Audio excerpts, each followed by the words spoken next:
सो इस स्ट्रेटेजी की मदद से होता ये है कि बड़ी बड़ी जो लार्ज और कॉम्प्लेक्स प्रॉब्लम्स होती हैं हम उनको डीकम्पोज कर लेते हैं, और जो एक स्मॉलेस्ट यूनिट होता है हम पहले उसको सॉल्व कर लेते हैं, वो बड़े क्विकली सॉल्व हो जाता है, फिर उसके बाद हम उनको सॉल्यूशंस को कंबाइन करके अपना फाइनल सॉल्यूशन जो है वो बना लेते हैं। सो इंट्रोडक्शन के अंदर हम उसको आगे फर्दर डिस्ट्रीब्यूट करते हैं। तो broadly we can understand divide and conquer approach in a 3 step process. तो आपकी जो डिवाइड एंड कॉन्कर स्ट्रेटेजी है वो 3 स्टेप्स के ऊपर बेस कर रही होती है। पहला स्टेप होता है डिवाइड करो, यानी कि ब्रेक करो, उसको डिस्ट्रीब्यूट करो। सेकंड स्टेप पे आप कॉन्कर करते हैं, यानी कि उसको सॉल्व करते हैं। थर्ड स्टेप पे आप उसको मर्ज करते हैं, यानी कि कंबाइन करते हैं। सो इन 3 स्टेप्स का आप इस्तेमाल करते हुए आप जो है वो अपनी डिवाइड एंड कॉन्कर स्ट्रेटेजी की मदद से आप अपनी कॉम्प्लेक्स प्रॉब्लम्स को बड़े एफिशिएंट वे के साथ आप सॉल्व कर लेते हैं। सो पहले बात करते हैं डिवाइड और ब्रेक के अंदर हम करते क्या है। So this step involves breaking the problem into smaller sub problems. So sub problem should represent a part of original problem, that is an important thing. ये एक इंपॉर्टेंट पॉइंट है यहाँ पे कि आपकी जो सब प्रॉब्लम होती है ना, ऐसा नहीं होता कि वो एक नई प्रॉब्लम बन जाए, एक्चुअली वो भी आपकी ओरिजिनल प्रॉब्लम का ही पार्ट होता है। देखें ना, हमने कैलकुलेटर डिज़ाइन करना है, या चलें इसको लार्ज एग्जांपल लेके आते हैं कि अगर आपने एक यूनिवर्सिटी का मैनेजमेंट सिस्टम बनाना है तो आपने यूनिवर्सिटी के सिस्टम को डिस्ट्रीब्यूट किया अकाउंट डिपार्टमेंट के अंदर, रजिस्ट्रेशन डिपार्टमेंट के अंदर, इसी तरह एग्जाम डिपार्टमेंट के अंदर, इसी तरह लाइब्रेरी डिपार्टमेंट के अंदर एंड सो ऑन। अब एक जो डिपार्टमेंट आपका एक सब प्रॉब्लम है लाइक अकाउंट डिपार्टमेंट, तो अकाउंट डिपार्टमेंट भी उस यूनिवर्सिटी के सिस्टम का ही पार्ट है। सिमिलरली जब आप अकाउंट्स डिपार्टमेंट को फर्दर डिस्ट्रीब्यूट करते हैं कि जी फी कलेक्शन का मैकेनिज्म अलग होगा, फी डिस्ट्रीब्यूशन का जो फी वाउचर डिस्ट्रीब्यूशन होती है उसका मैकेनिज्म डिफरेंट होगा, रिकवरी का सिस्टम डिफरेंट होगा। सिमिलरली आपके पास जो है वो बैलेंसिंग चेक करने का मैकेनिज्म डिफरेंट होगा, लेजर्स जो आप निकालते हैं उनका मैकेनिज्म डिफरेंट है, प्रोग्राम्स अपडेट करना है रजिस्ट्रेशन डिपार्टमेंट के अंदर वो एक सब टास्क है।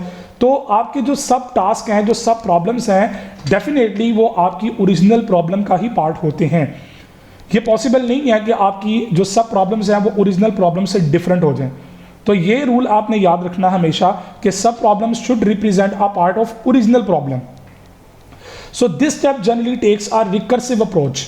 और ये काम हम कैसे करवाते हैं? रिकर्सिव अप्रोच के साथ। और आप इसके बारे में अच्छे तरीके से जानते हैं कि रिकर्सिवनेस क्या होती है। हमने रिकर्सिवनेस के ऊपर अच्छे खासे प्रैक्टिस की है, एल्गोरिदम डिज़ाइन किए, डेवलप किए, और उसको हमने अंडरस्टैंड किया और उसकी सोल्यूशन की तरफ हम गए, जिसका हमने रेफरेंस रिलेशन के थ्रू हमने सोल्यूशन प्रोवाइड किए थे। सो ये जो स्टेप होता है डिवाइड करने का, नॉर्मली हम ये रिकर्सिव अप्रोच का इस्तेमाल करते हुए ये काम करते हैं। So this step generally takes are recursive approach to divide the problem until no sub problem is further divisible। आपको याद होगा हमने बात की थी कि आपके पास ट्रैवलिंग सेल्समैन की प्रॉब्लम थी, 01 नैपसैक की प्रॉब्लम थी, और इसी तरह आपने रिकर्सिव टाइप की बहुत सारी प्रॉब्लम्स को, जिनके शायद नाम आपको नहीं पता थे, लेकिन आपने उनकी प्रॉब्लम्स को सॉल्व किया था। सो डेफिनेटली वो बैकएंड पे रिकर्सिव जो अप्रोच थी वो क्या कर रही थी कि उसको फर्दर डिस्ट्रीब्यूट करने में हेल्प आउट कर रही थी। आप एक मैकेनिज्म डिफाइन करते हैं और वो अपनी बॉडी के अंदर वही अपने आप को कॉल करके अपनी फर्दर आगे डिस्ट्रीब्यूशन कर देते हैं। So at this stage sub problems become atomic in nature but still represent some part of the actual problem. ये कभी नहीं हो सकता कि वो ओरिजिनल या एक्चुअल प्रॉब्लम से हट जाए, उसका ट्रैक चेंज हो जाए, ये पॉसिबल नहीं है, वो उसी ट्रैक के अंदर ही रहेगा। सेकेंड स्टेप हमारा होता है कॉन्कर या सॉल्व करें उसको। सो this step receives a lot of smaller sub problems to be solved। छोटे छोटे टुकड़े बन जाते हैं प्रॉब्लम्स के और जिनको सॉल्व करना पड़ता है। So generally at this level this problems are considered solved on their own, कि आप इनको अपनी मदद आपके तहत भी सॉल्व कर सकते हैं। कुछ प्रॉब्लम्स ऐसी होती हैं जो अपनी मदद आपके तहत सॉल्व हो जाती हैं, ठीक है ना, और कुछ होती हैं जिनको क्विकली, जैसे प्लस करना था तो प्लस बड़े आराम से हो जाएगा। तो कॉन्कर एंड सॉल्व, ये स्ट्रेटजी या इस स्टेप के अंदर हम क्या करते हैं कि अपनी जो सब प्रॉब्लम्स होती हैं उनके हम सॉल्यूशंस फाइंड आउट करते हैं ताकि हम अपने एक्चुअल सॉल्यूशन की तरफ मूव कर सकें। थर्ड स्टेप इंतहाई इंपॉर्टेंट स्टेप होता है when the smaller sub problems are solved this stage recursively combine. जिस तरह रिकर्सिवली हम उनको डिस्ट्रीब्यूट करते हैं, सिमिलरली रिकर्सिवली हम उनको कंबाइन करते हैं। Tower of Hanoi problem को जब हमने पढ़ा था, आपको पता है कि वहाँ पे स्टार्टिंग में आप कन्फ्यूजन का शिकार थे कि यार ये तो बड़ी डिस्क बढ़ जाएंगी, तो इतनी डिस्क को हम कैसे हैंडल करेंगे, तो हमने उसको रिकर्सिव अप्रोच के साथ डिस्ट्रीब्यूट कर दिया। सिमिलरली जब कंबाइन किया तो फिर रिकर्सिव अप्रोच का सहारा लिया। So recursively combine them until they formulate a solution of the original problem, और तब तक रिकर्सिवली कंबाइन करते रहते हैं जब तक कि वो आपके एक्चुअल ओरिजिनल प्रॉब्लम के सोल्यूशन की तरफ नहीं चला जाता। So this algorithmic approach works recursively, and conquer and merge steps works so close that they appears as one.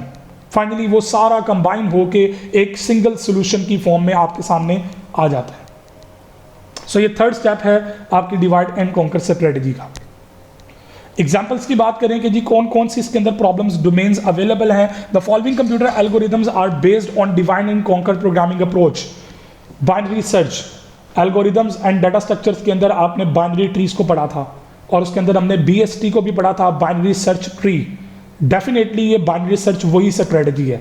हम इसको इंडिविजुअली एक प्रॉब्लम के तौर पे भी स्टडी करेंगे और इसको अच्छे तरीके से हम अंडरस्टैंड भी करेंगे। कुछ आपके ADS के कॉन्सेप्ट को यूज़ करेंगे और कुछ आपके एनालिसिस ऑफ एल्गोरिदम के अंदर हम नए कॉन्सेप्ट को भी इसके अंदर स्टडी करेंगे। सेकेंड प्रॉब्लम आपके पास है जी मर्ज सॉर्ट, जो कि डिवाइड एंड कॉन्कर स्ट्रेटजी की एक इंतहाई इंपॉर्टेंट और जो है वो स्ट्रॉन्गली डिफाइंड प्रॉब्लम है। यानी कि जो आप ये कह लें कि ये सबसे बेस्ट वो एग्जांपल है जो डिवाइड एंड कॉन्कर स्ट्रेटजी को पूरा कंप्लीटली फिलअप करती है, उसकी रिक्वायरमेंट्स को और उसके पैरामीटर्स को और उसके पूरे प्रोसीजर को ये कंप्लीटली उसको जो है वो फाइनल अपने ऊपर अटेम्प्ट करवाती है। सो मर्ज सॉर्ट। इसी तरह आपके पास एक क्विक सॉर्ट स्ट्रेटजी है, इसी तरह आपके पास एक मैक्स मिन प्रॉब्लम है, और इसी तरह एक tower of Hanoi. Tower of Hanoi भी हमने जो है वो स्टडी कर चुके हैं, तो no need for further explanation.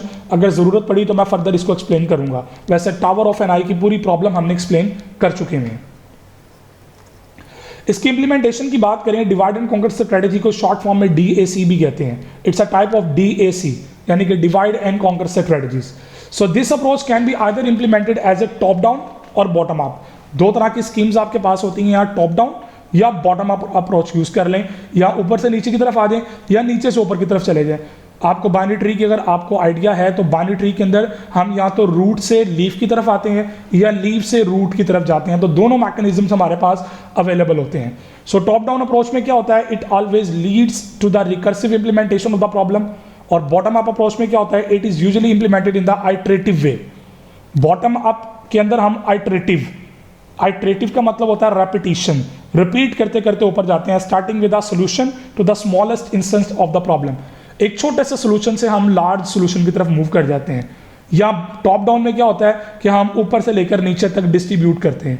अगर मैं यहाँ पे कैटेगराइज कर दूँ दोनों को सेपरेटली, तो ये कहना गलत नहीं होगा कि टॉप डाउन जो स्ट्रेटजीज होती है नॉर्मली हम ये डिवाइड के अंदर यूज करते हैं, और जो बॉटम अप अप्रोच होती है ये हम मर्ज या उसको फाइनलाइज करने के लिए, कंबाइन करने के लिए ये हम अप्रोच इस्तेमाल करते हैं। लेकिन इन दोनों को आप वाइस वर्सा के तौर पे भी यूज कर सकते हैं।